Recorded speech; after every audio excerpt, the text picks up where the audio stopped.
Hi and welcome back to a new video on my channel. If you're new here, welcome, and if you have been here before, I'm so glad you're back. Today we are finally doing my January TBR, and my TBR videos are definitely my favorite ones to film because I love just looking through all of my books on my physical TBR, seeing which books I will be reading in the month of January in this case, and this will also be my first TBR of the year, so I really hope that it's a good one. Going into this, I don't really have any preferences. I don't think. I do know which book I will be reading for my in-person book club, so I'm definitely going to try to fit that into one of the prompts, but other than that, honestly, I'm open for what this new year and this first TBR of the year has to offer us. So yeah, I think I will just jump right into it. As per usual, I am using my trusty old TBR-jar to pick out my TBR. So in this I have a bunch of little prompts that will help me choose the books for the TBR. And I'm thinking we are probably going to be doing either 6 or 7 books. I will definitely not be reading that amount of books, but I do like to have some options to read. So yeah, I think that will be a good number probably. So let's jump right into it and pick the first prompt of my January TBR. Okay, there we have one. Let's see what it says. A genre you don't usually read. Okay. I feel like we've gotten this one before, and it's kind of hard because I do read a lot of different genres. So genres I wouldn't usually read would be like sci-fi or horror maybe. Honestly, I feel like even Magnolia Parks would maybe fit into this because drama is definitely a genre I do not usually read.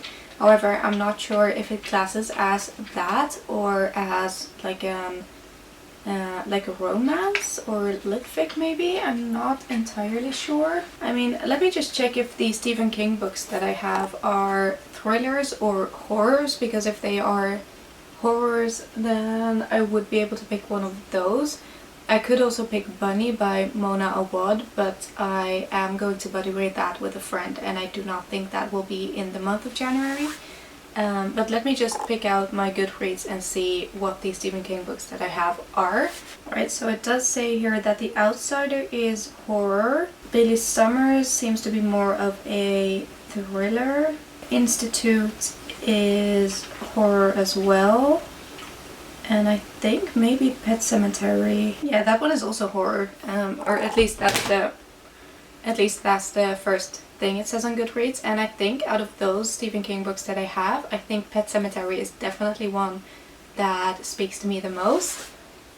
Let me just grab it. Alright, so Pet Sematary by Stephen King is probably the one that I've heard the most positive things about from people my age at least. And it's definitely one that I have been very intrigued by. I do have this weird super tiny version that Amazon sent me for some reason, but yeah, whatever, I guess. I think maybe this is the one I will go with. It is nearly 600 pages long, but I'm thinking if you're really into the story, that shouldn't matter that much. And I have read a few Stephen King books before, and the longest one that I have read by him is The Stand, and that one is I think 1,200 pages long or something, and I still managed to get through it within 2 weeks, which for me is pretty good. So yeah, I think I'm actually going to put this on my TBR because this one I have been very intrigued by, and it's the one by Stephen King that I'm most excited to read. So Pet Sematary by Stephen King will be the first book on the first TBR of 2026, and I'm very, very excited to get into this and see what the hype is all about. Right, so on to the second prompt. I'm actually unexpectedly very, very excited about the first book on that TBR. A book with an ugly cover. Okay, so the prompt jar is challenging me because I do usually like to buy books with pretty covers. Do we have any with ugly covers? Obviously this is very subjective, but so right off the bat I'm currently looking at my lit fic historical fiction and romance shelves, and I do not see any covers that I would consider ugly there. So let's see, I will probably have like a thriller or something with an ugly cover. Right, okay, so I don't think I have any books with like actual ugly covers in my opinion that I haven't read yet.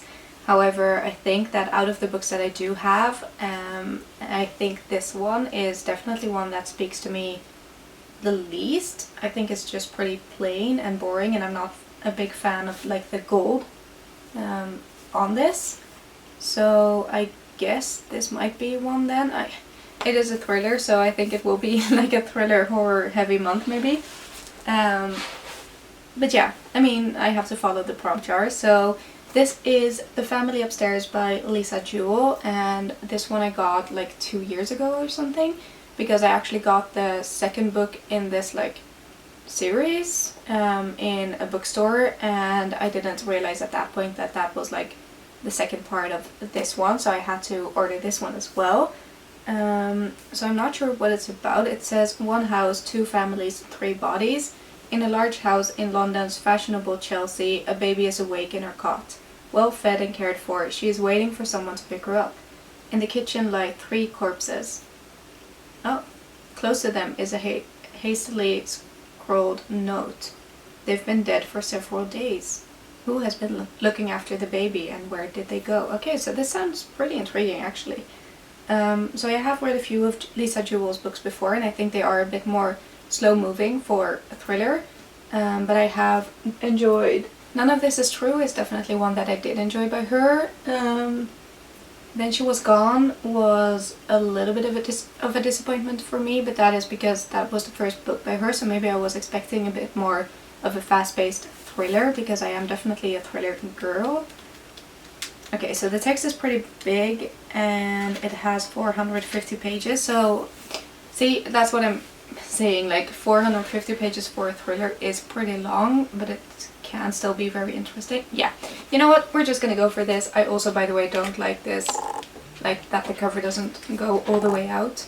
So yeah, this is definitely the ugliest book on my physical TBR in my opinion. So this one will be the second book we are putting on our January TBR. So let's go on to prompt number 3. Narrated in first person. Okay, so I feel like a lot of books are. I was thinking if the book club book is, but I don't think so. The book that I have to read for book club this month is The Four Winds by Kristen Hanna, and she usually has a third person POV. Yeah, this seems to be in third person, so that would not work. Okay, so I'm definitely not aiming to put another thriller on there, so I'm just going to skip those, but maybe a fantasy? Okay, so I was hoping maybe The Curse for True Love was in third person, or first person, because I couldn't remember the other two in the series, but this is in third person, so this will not work, unfortunately. Right, so I have picked out a few books that are first person point of view. None of the ones that I was like most excited for were. I mean, I obviously didn't look through all of the books either, but yeah. So one of the ones that I definitely need to get to is The Way I Am Now by Amber Smith. I did mention this in my 2026 TBR as well, because this would round up the duology. I just don't think that January will be the month for it, since I have a few longer books already, and I do know that the first one was pretty slow moving, so I think to avoid getting into a reading slump I should avoid like a slower romance type of book. Then we have Funny Story by Emily Henry, which I am very excited about. Do I want a romance though? I don't know, like I'm not the biggest romance person at this moment. Right, okay, so then we have Magnolia Parks by Jessa Hastings. I do want to do a tandem read with Daisy Haites, which I have borrowed from a friend, but I just think that, you know, in total this is 800 pages, and with the other two books we already have, that's a no-go. And then we also have Fearless by Lauren Roberts, and you know, let's just put this on there. I do really need to read this. This has been on several TBRs. I'm definitely hoping that this will be the month I get to it so I can finish off the series. Again, this is a bit of a longer one. I think it's like 500 something pages. Yes, but I do need to get to it, and I'm already into the series, so maybe it will be okay. And if I don't get to it, that's fine too. So Fearless by Lauren Roberts will be the third book on the TBR. Right, so I'm definitely very intimidated by how this TBR is looking right now. I mean, I do know that I won't get to all of the books, so I shouldn't put that much pressure on myself, but yeah, I should just see it as like potential reads for the month of January, I guess. But let's pick out the fourth prompt. No. Intimidating book. I'm really not feeling this TBR right now. I guess that would be like a... I do have an historical fiction on there that is definitely intimidating to me, and that is a bit shorter, but I can't do that in the same month I'm reading a Kristen Hanna, which is my book club pick again. I mean, Magnolia Parks is definitely an intimidating one for me as well, but again, that is 800 pages in total. You know what, I'm just gonna do it. If I don't read these books in the month of January, that's okay. But I will put Magnolia Parks and Daisy Haites on the January TBR. So I do have the special edition of Magnolia Parks. I do not own the Daisy Haites books, so I've borrowed this from my brother's girlfriend.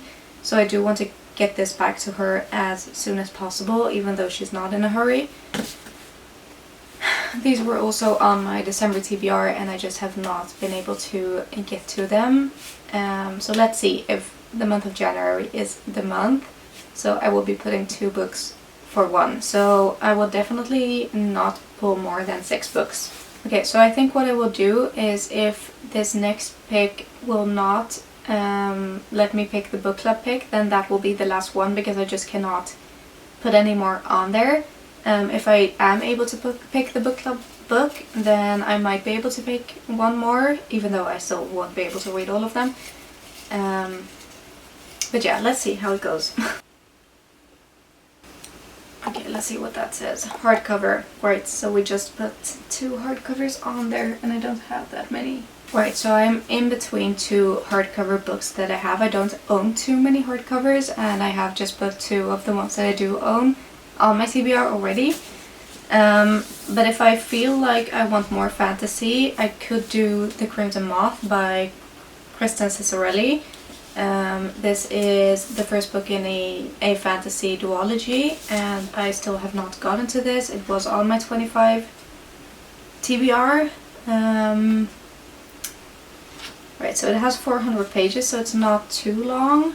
I do only have 1 fantasy on there, so maybe this will be the one that I pick. But I do also have You Found Oliver by Dustin Thau.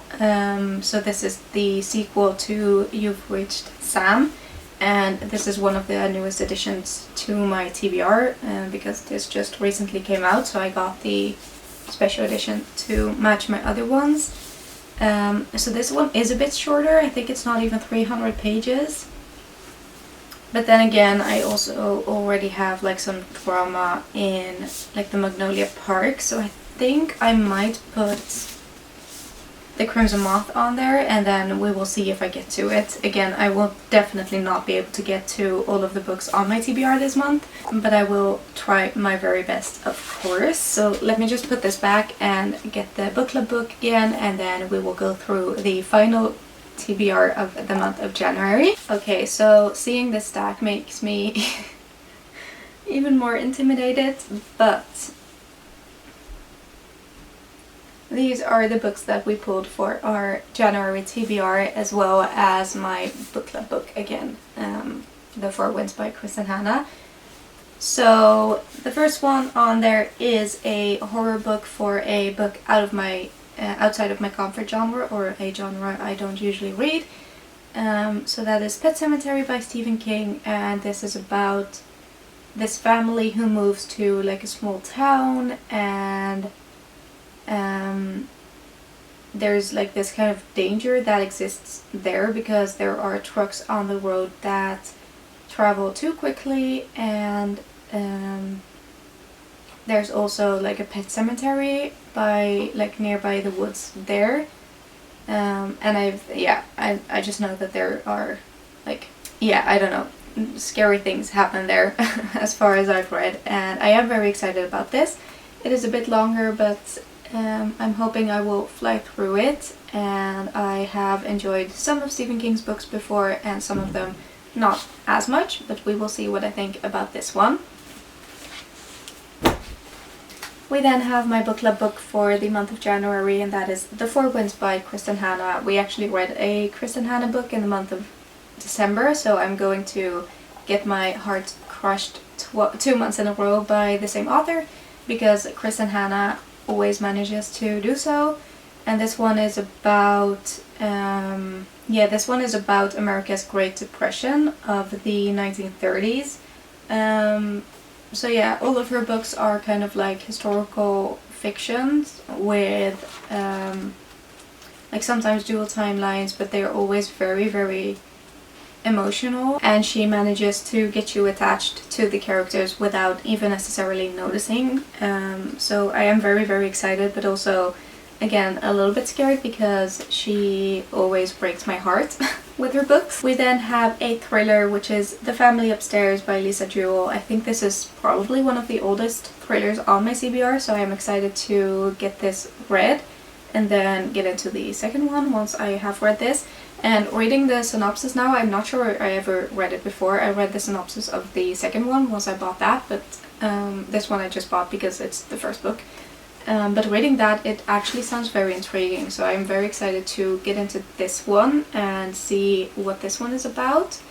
And now that I'm used to her writing after having read 2 of her books, I think that I might be able to enjoy this quite a bit. And this one was picked for the ugliest cover because in my opinion I'm not a fan. We then have a hardcover, and for that one I picked The Crimson Moth by Kristen Cicerelli. This one is a very popular fantasy book, like a few years ago I feel like. So I think this is like about a witch and a witch hunter or something. Not entirely sure, but I am very intrigued, and a lot of people that I know have rated this 5 stars, so I'm hoping I will love this one as well. For an intimidating read, I believe I picked Magnolia Parks as well as Daisy Haites. I do want to do the tandem read because that's what I've been recommended to do by friends. I think everyone knows what the Magnolia Parks series is, but it's just basically drama and a lot of trauma and basically like Gossip Girl, but in the UK, as far as I've been told. So yeah, I'm very intimidated, mostly because I'm not the biggest fan of drama, and also the size of these, because in total this will be 800 pages. Last but certainly not least, we have Fearless by Lauren Roberts. This is the 3rd book in the Powerless trilogy by her. I did enjoy the first 2, but I didn't like love them, and I've heard a lot of mixed reviews about this one as well. But nonetheless, I am still excited to kind of get this series read, and I do think that I will read the novella that comes after this one once I'm finished with this, just to kind of really like round up the series. So this one is the last book on my January TBR. So we are definitely in for a challenge for the month of January. Of course, I will try my very best to get as many of these books read. We will see how that goes. Usually I read like maybe 4 or 5 physical books in a month, but I do also have a busy month at school in the month of January, so we will see how it goes. But I will of course keep you updated, and if you do want to see what I end up reading in the month of January and what I think about all of these books, do not forget to press that subscribe button, give this video a like if you liked it, it means the world to me, and I will hopefully see you in the next one.